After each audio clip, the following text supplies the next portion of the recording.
Continuamos con ustedes, amigos y amigas de Agenda Económica. Hoy día estamos, Rosana y quien les habla, teniendo un interesantísimo conversatorio con Raúl Ovalle, quien acaba de ganar el concurso de economía que hace el Banco Central, junto con Eliel Jiménez, quien no pudo venir hoy al programa, lo tendremos después. Ellos hicieron un análisis sobre la sostenibilidad de la deuda, hicieron un trabajo bien interesante, que para nosotros es clave porque los dominicanos escuchamos mucho los discursos de los políticos, de la gente, de cualquier persona que habla en la calle y que se lleva de lo que dicen los políticos, a veces interesadamente, sin ningún fundamento, de cuándo la deuda es sostenible, de cuándo el país está muy endeudado, de cuándo se debe parar el endeudamiento y de qué hacer. La gente se asusta mucho con esto y con razón, porque como se le repite tanto el discurso, la gente va viendo como que hay una gran amenaza cuando cuando el gobierno toma prestado. Y el gran tema no es si el gobierno toma prestado o no, sino para qué el gobierno toma dinero prestado y cuáles son las razones que dan lugar a esa necesidad de tomar dinero prestado del gobierno. Si es un exceso de gasto o si es un préstamo o un gasto de inversión o un gasto corriente, que es lo que también le pasa a cualquier individuo. Yo quiero ir haciendo estas explicaciones, Raúl, tú me excusas, yo sé que tú lo manejas muy técnicamente, pero yo quiero que los amigos de Agendas Económicas entiendan todo esto, ya que tenemos la oportunidad de tenerte a ti aquí hoy día en el programa y tratando este tema, luego de haber hecho un programa, un análisis de la sostenibilidad de la deuda. Porque estas cosas tenemos que irlas entendiendo para que no nos manipulen los políticos y la gente que tratan de sacar provecho político de estas situaciones. Nosotros necesitamos que el que escuche este programa tenga una orientación real, una orientación técnica sobre qué significan estas cosas, para que vaya entendiendo y para que vaya pudiendo defenderse de este tipo de manipulaciones. Tú mencionaste dos términos ahorita que a mí me gustaría ver, porque yo me confundí un poco con ellos. Cuando tú estás manejando la política fiscal, tú tienes una meta, por ejemplo, de un superávit de un 1% del PIB, que es la mejor acción que puede tener un gobierno para no incurrir en deuda, en problemas de esta naturaleza. Pero tú hablaste de variables exógenas y variables endógenas.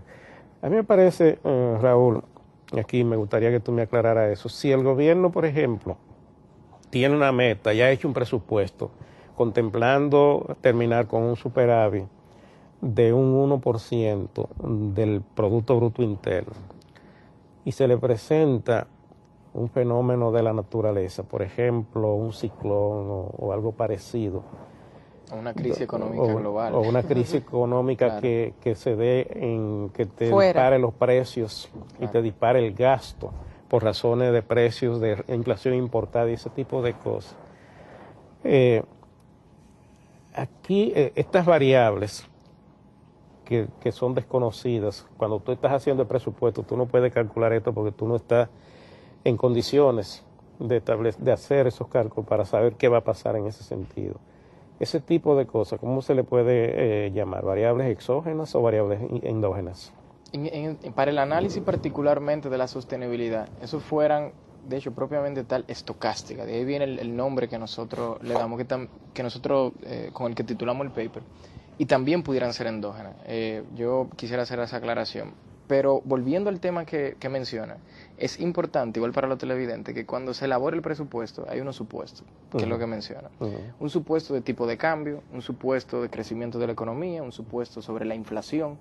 Y lo que usted menciona es que por alguna razón exógena, y cuando digo exógena, algo extraordinario que la autoridad no se espera cuando elabora el presupuesto, como por ejemplo un huracán o una crisis, por ejemplo, esas variables pueden cambiar drásticamente. Por ejemplo, el precio del petróleo cambió este año. Inicialmente se proyectó en $86, me parece, el barril, y a mayo llegó a ser 120. Y hoy era está algo, casi 103.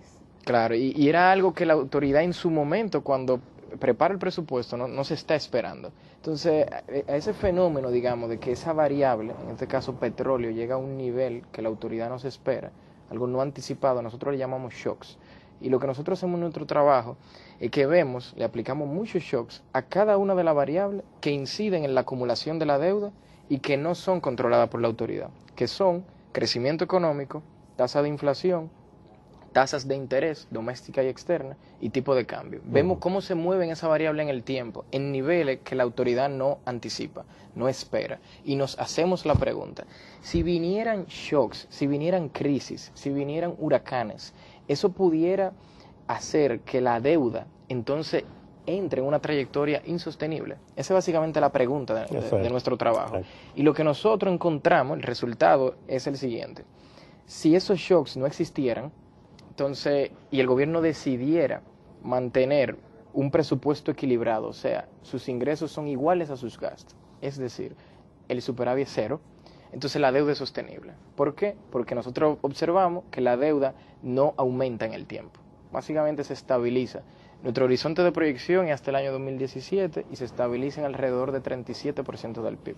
Ahora, si incluimos esos shocks, que son los que usted menciona, entonces el gobierno debería de generar superávits primarios, o sea, que los ingresos superen sus gastos, excluyendo el pago de intereses, consistentemente en el tiempo para protegerse de esos shocks. ¿Cuál debería de ser ese número? Nosotros calculamos que con un 1% del PIB el gobierno se puede proteger de un 70% de shocks. Con un 2% del PIB, que es una recomendación de hecho del Fondo Monetario Internacional, se puede proteger de un 80% del shocks aproximadamente. ¿Ok? Entonces, fíjense que aquí la decisión de qué superávit se toma va a depender de la preferencia por riesgo que tenga la autoridad. Si el ministro de Hacienda es una persona que siente que tiene que asegurarse contra esos riesgos, probablemente va a decidir un superávit mayor. Mientras mayor el superávit, mayor la protección, por así decirlo. Esto es equivalente a decir que si yo soy una persona organizada, yo manejo mis finanzas públicas con un criterio de un ahorro neto, es decir, yo me propongo como política personal que los ingresos que yo tengo, yo tengo que cubrir mis gastos y ahorrar una proporción de esos ingresos para cubrir cualquier eventualidad que se me presente, que yo no tengo calculado. Entonces si yo tengo esa política, yo voy acumulando ahorros, que es el superávit.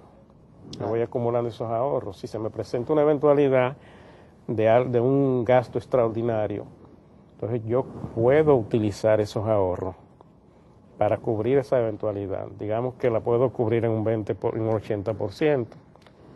A lo mejor me tengo que endeudar en un 20%, pero con los próximos ahorros yo voy a poder mantener y cubrir eso y esa deuda siempre va a ser sostenible en la medida en que yo tengo esa política de controlar mis gastos o de ajustarlo a lo que son mis ingresos.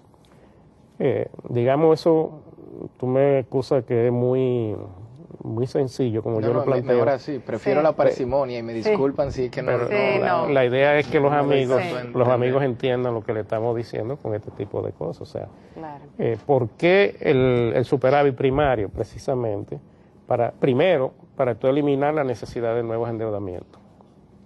Y en segundo lugar, para tú poder mantener y pagar sin mayores inconvenientes lo que han sido tus deudas pasadas. Entonces, en la medida en que tú tengas esa política y tú tengas también una política adecuada de gasto y una política adecuada de generar ingresos, entonces tú puedes mantener la economía creciendo y resolviendo los problemas sin tener que endeudarte y caer en una situación de crisis.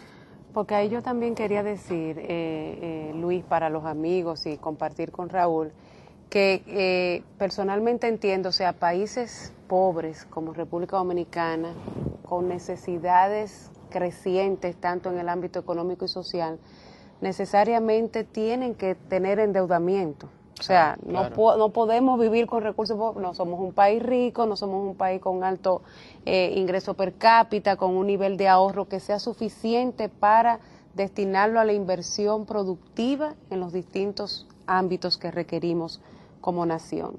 De manera que... Ahí, escúchame, Rosana, que debemos poner un ejemplo que ocurrió aquí en el 2010. Sí. Cuando se produjo la crisis, la República Dominicana tuvo que endeudarse para gasto corriente, porque ahí, como política pública, el Estado prefirió proteger a la gente del choque que representaba esa crisis.